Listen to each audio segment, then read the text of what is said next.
next to salaries and benefits, parking is the one thing that is a thorn in most employees' sides. I always tell people I try to stay away as president from either admissions or parking.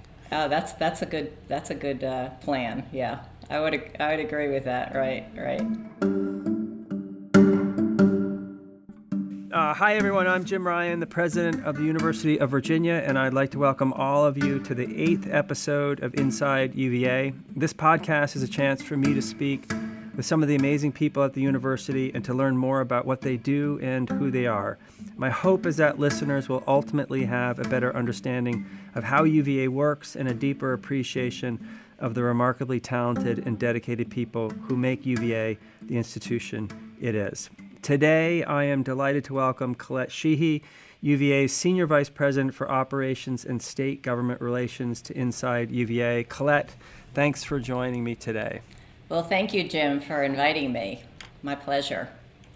So you have had a long and storied career at UVA stretching back to 1982, and you are easily one of the most admired and respected leaders at the university, and recently received the Thomas Jefferson Award for Excellence in Service, which is the highest honor given to UVA staff members. So before we get started, on behalf of all of UVA, I would just like to thank you for your outstanding and dedicated leadership and service. Oh, well, thank you, Jim. That's very kind. I have loved every minute of it. Well, I will believe that. So what exactly does a Senior Vice President for Operations do? What's in your portfolio? What are some of the issues that arise on a daily or weekly basis? Yeah, okay. So a big part of my portfolio kind of revolves around the physical aspects of the university. The buildings, the grounds, the real estate, whether that's leases or properties that we own. The Office of the Architect that looks after our grounds plan as well as the design of buildings, and the building official. So in essence, that part, my portfolio, really, we help the university run day to day, heat and cool all the buildings, care for the buildings and the grounds. And then the other big piece is what we call business operations. So the units that essentially are run like businesses because they don't get any support from the state. So they have to run on their own revenues and manage their own expenses. Things like the bookstore, housing, dining, parking and transportation, printing and copying. And there are more, and I think that a saying that we have is we take care of things from cradle to grave. You run the cemetery? We do, yes. We run the child care centers. We have 2 child care centers, and then we also manage the cemetery and columbarium. So that's an enormous job. How often in a given week will you get an urgent call that you have to respond to something? Because this is a little bit like running a small city. And so I imagine when things go wrong, you get a call. Yeah, I do. Often, I guess. I don't have any electricity in my pavilion. Who do I call? We had a stormwater issue where we've had to notify the Department of Environmental Quality that we had a contractor who washed paint down the storm drain. That's a no-no. All kinds of different things. Lots of things having to do with construction projects. I mean, usually our projects are run very well, but there are always issues from time to time. So let's switch now to the state government relations part of your job. And am I right that this is an unusual combination? That is, if you looked across higher education, there are probably not a lot of people who wear the 2 hats that you do. And so my first question, is that right? And if so, how did you end up with both of those hats? Yeah, I think it's somewhat correct. I think the smaller the institution, the bigger the portfolio of, would involve state government relations and lots of other things. But the history on it really relates to my experience in the budget. part of, so I came to the university, I was an entry-level budget analyst, and I grew up really in dealing with the budget for the university and therefore the state part of the budget. And because of the relationship between the state and the financials of the institution, there's a close relationship there. So I built a lot of relationships with people in Richmond over the budget. And, once you have those relationships, that's really important. So I've kind of retained that responsibility, even though my portfolio has shifted over time. Right.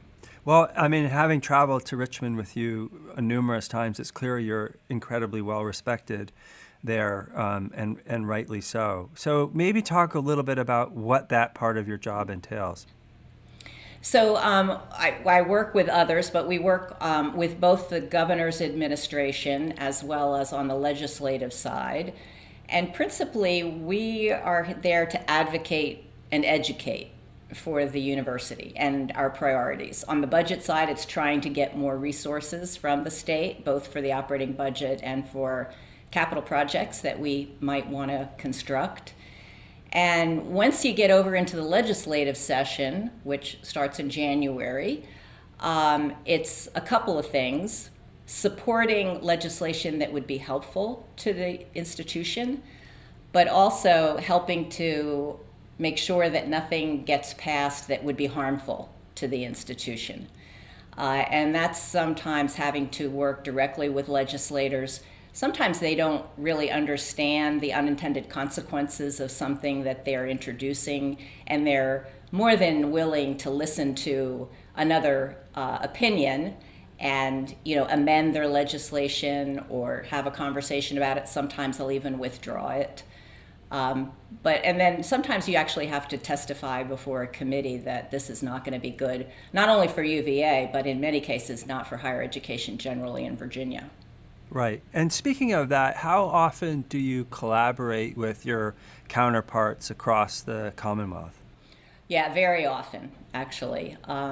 There is a finance business officers group that meets regularly, and particularly the institutions like Virginia Tech and William & Mary and VCU and George Mason and JMU, who are all in a certain group of institutions that have a certain level of authority under restructuring, we collaborate quite a bit. And on the state government relations side of things, can you think of a project or two or a bill or two that was among the more satisfying experiences you've had? I mean, I don't know that people completely understand just how important your role is to the welfare and the success and the growth of UVA. Yeah. Well, I guess mine goes immediately to 2005 when I worked on the restructuring language, which was a huge process. I collaborated with William & Mary and Virginia Tech because we were the first three institutions to seek the highest level of autonomy. And it was all about really changing the relationship between the state and its public institutions. One in which the institutions had more autonomy locally rather than being controlled so closely by Richmond. And that has been a huge, huge benefit to those institutions. Right. Yeah, absolutely. So what are some things you enjoy doing at UVA outside of your official role? Well, one thing is I have had the pleasure of serving for a number of years now on the selection committee for the Elizabeth Sintel Leadership Award. And Elizabeth was the chief of staff to President Castine. She was a writer and a journalist, and we lost her very young in her life. And a very generous donor of the university gave this award, endowed this award in her honor. And so it's administered through the Women's Center, and there's a group of women who select the winner from nominees that come from the university community. And it's all about someone who's really given a lot to the university generally, as well as, served the institution even outside what might be considered the role of her position. Right. I've been to a few of those award ceremonies. They're remarkable people. Yeah, amazing people. Yeah. Mm-hmm. So I know you're also involved in the broader Charlottesville community outside of UVA entirely, and I wonder if you can talk about some of your work there. Yeah, I think that work, the service that I do, has kind of morphed over time. It changes depending on what stage of your life you're in. When I had my daughter, I went on the board of the Virginia Discovery Museum, which is downtown on the Mall. I know it well, having 4 kids. Yeah, absolutely. I bet you do. Yeah, and that's just such a wonderful place. They do great things for children. I took Ryan there all the time. And then I've always been involved with my church, the First Presbyterian Church on Park Street. Do a lot of work with that. Currently, I serve on the Finance and Administration Committee for the church. I've been volunteered for the United Way. I was on their endowment committee. I always seem to get recruited to be the finance-related person. I was going to say, I'm sensing a theme here. Your fellow congregants must be just thrilled to have your services. Yes, in fact, I'm the university's representative on the Charlottesville Chamber of Commerce board too, and I'm the treasurer. And but the thing that I really enjoy the most is I'm on the board, just stepped away from being the chair of the Emily Quirk Leadership Forum. And Emily is Katie Quirk's older sister, who was diagnosed, and we lost her to pancreatic cancer in 2001. But I had a chance to work with her when she was in the Virginia Senate. And the purpose of the forum is to award a scholarship to one high school senior woman from every school in Charlottesville and Albemarle, private and public both. We award them at an annual event, and the stories of those young women are just amazing. People who invent things and establish nonprofit organizations, when they're in high school, and makes me feel very inadequate, actually.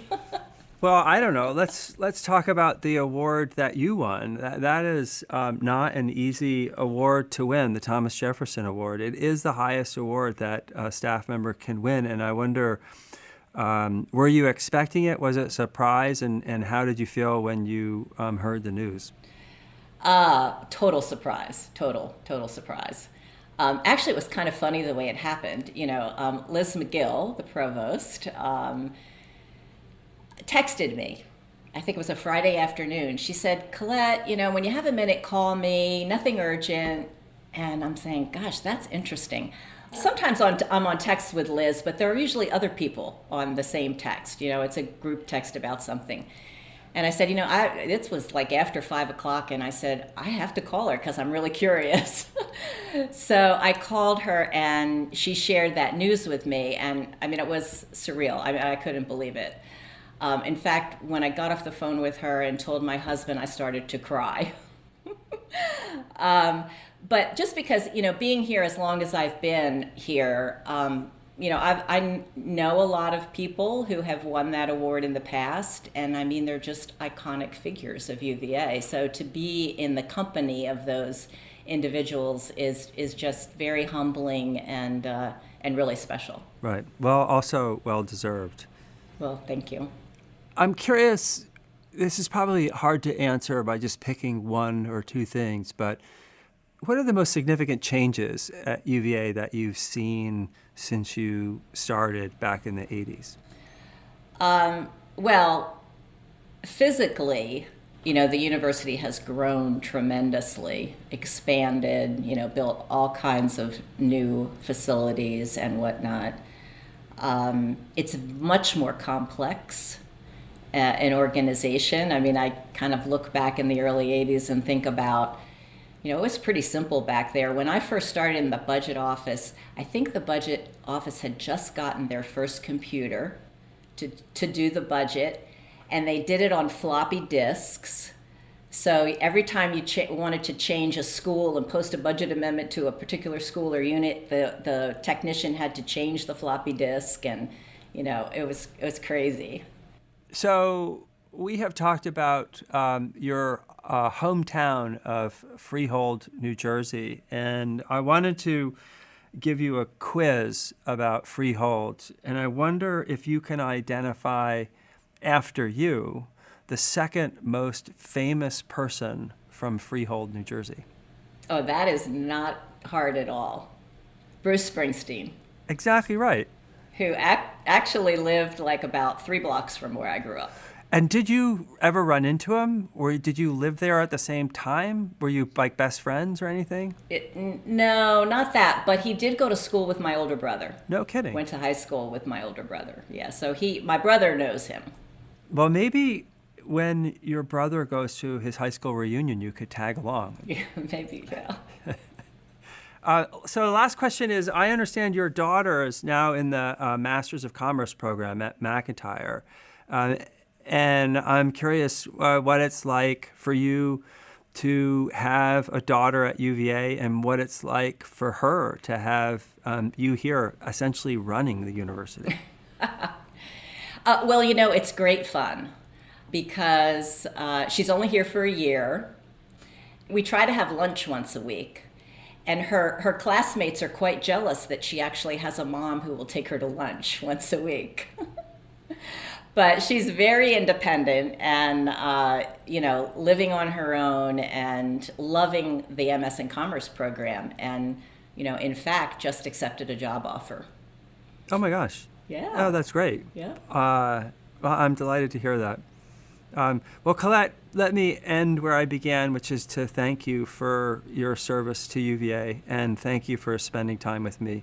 I really enjoyed the conversation. Well, thank you, Jim. I really enjoyed it as well. Thanks a bunch. Inside UVA is a production of WTJU 91.1 FM and the Office of the President at the University of Virginia.